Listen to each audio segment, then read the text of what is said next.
It's 1943 inside a bank vault in Zurich. A clerk places a bar of gold on the scale and it gleams, its purity exactly right. Nobody asks where this gold came from. But what they don't know is that part of that very bar had only months earlier been a dental filling pulled from someone's mouth in Auschwitz. And this wasn't an isolated incident, it was just one small piece of a massive system, one in which the world's most neutral country helped finance a state's genocide machine for years. What comes to mind when people think of Switzerland? The Alps chocolate watches, banking secrecy, and the legend of a neutrality that stayed out of every war. But that neutrality wasn't nearly as innocent as it looked. Because wars aren't won with tanks and planes alone, they're won quietly, unglamorously, through the flow of money. And the one massive obstacle standing between Hitler's Germany and total war was exactly that: money. The Nazi regime had poured so much, so fast, into rearmament that by the late 1930s, its foreign currency reserves were nearly gone. And the world had stopped trusting the Reichsmark. So nobody wanted to sell fuel, rubber, or steel for a currency that might be worthless tomorrow. Germany had only one asset left that was universally accepted: gold. And even that wasn't nearly enough to fund a war on this scale. The solution the Nazis landed on was simple, almost embarrassingly simple, to say out loud. They would empty out the central bank of every country they occupied. Gold seized from Belgium, the Netherlands, Austria, Czechoslovakia, Italy, and Luxembourg was crated up and loaded onto trains bound for Berlin. In the basements of the Reichsbank, this stolen gold was melted down and recast into fresh uniform bars, and the goal was simple: erase the origin. A freshly cast bar carried no mark, no serial number, no trace of which country's vault it had been ripped from, just a shiny, neutral-looking piece of metal that could travel anywhere. And throughout the war, these bars crossed the Swiss border and went straight into the vaults of the Swiss National Bank in Bern. The numbers here are genuinely staggering. According to the Eisenstadt report compiled by the U.S. State Department, Germany transferred gold worth roughly $3.9 billion in today's value to the Swiss National Bank between 1939 and 1945. 79% of all the gold Germany shipped abroad during the war went to Switzerland alone, and 90% of that landed directly in the National Bank's own vaults, with the rest absorbed by private Swiss commercial banks. So what did Switzerland give back in exchange for all that gold? Francs, plain, ordinary, everyday Swiss francs. Except they weren't ordinary at all, because the Swiss franc was, alongside the American dollar, essentially the only major currency in the world that remained freely convertible during the war, which made it priceless to Berlin. Germany used those francs to buy tungsten or wolfram, from Portugal a metal critical for hardening armor-piercing shells and raw materials from Spain, along with precision tools and machinery through Swiss intermediaries. In other words, Swiss banks laundered dirty, stolen gold and handed Nazi Germany the one thing money can't fake in return: clean, spendable, internationally trusted cash. Historians even gave this system its own name: gold laundering, just like laundering dirty money through a shell company.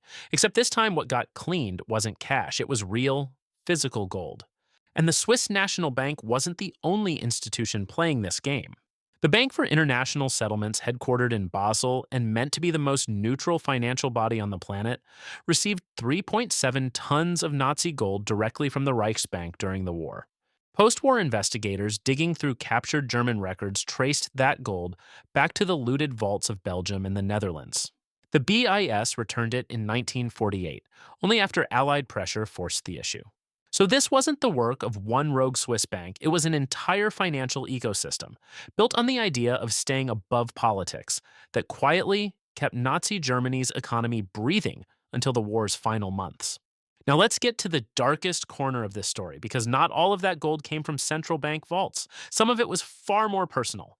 Inside the concentration camps, the SS systematically collected wedding rings, wristwatches, eyeglass frames, cigarette cases, and yes, dental fillings and gold teeth pried from victims, and funneled all of it into a separate, chillingly bureaucratic account. That account even had an official name, the Melmer account, named after the SS officer Bruno Melmer, who managed the shipments. These personal items were sent to the Reichsbank on a rolling basis, melted down, and mixed straight into the same batches as the other looted bars. Decades later, researchers examining recovered gold discovered that some of those bars still bore a faint Auschwitz stamp. Just sit with that for a second.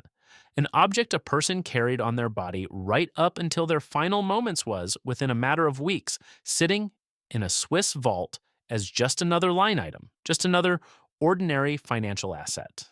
That's exactly where the chilling line between morality and finance shows up, right there in a ledger. Because in the world of banking, gold has no identity, no memory, no name attached to it. A bar is a bar.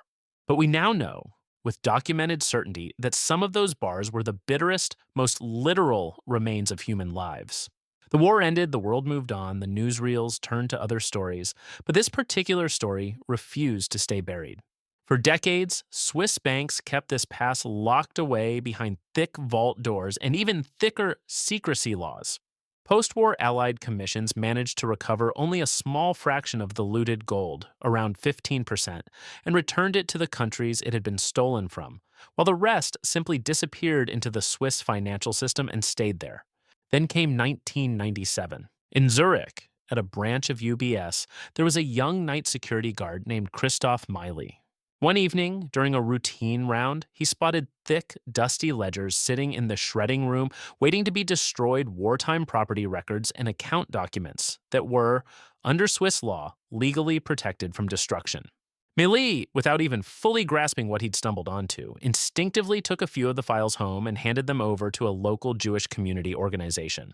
That one small, almost accidental act of conscience triggered an avalanche. The story leaked to the press, reached the floor of the U.S. Senate, and put the entire Swiss banking system on trial in the court of world opinion.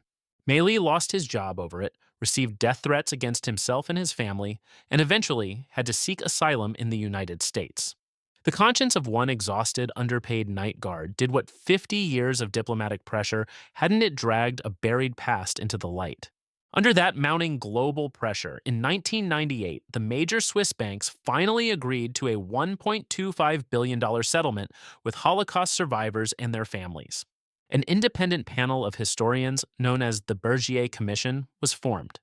Given full access to the archives and combed through everything line by line, its final report landed on one very blunt, carefully worded sentence. The Swiss National Bank's acceptance of this gold was deeply problematic on ethical grounds.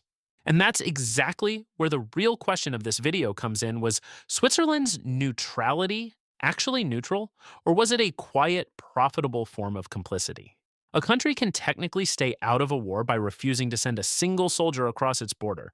But if its money, its banks, and its entire financial machinery are helping one side keep fighting, how much neutrality is left once you strip away the label? And honestly, this isn't a closed chapter of history. Finance today wrestles with a similar question. Should a bank question where the money in front of it actually came from, or simply process the transaction? Whose job is it to trace dirty money once it's already inside the system?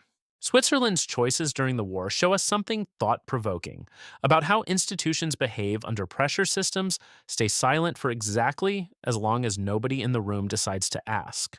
And sometimes an institution's biggest failure isn't a dramatic act at all. It's something much quieter, simply choosing again and again not to ask. So, what do you think? Can an institution or a country ever truly stay neutral in a moment like this? Or is neutrality most of the time just a comfortable silence that keeps going, regardless of who ends up winning? Let me know in the comments. I genuinely want to hear your take on this.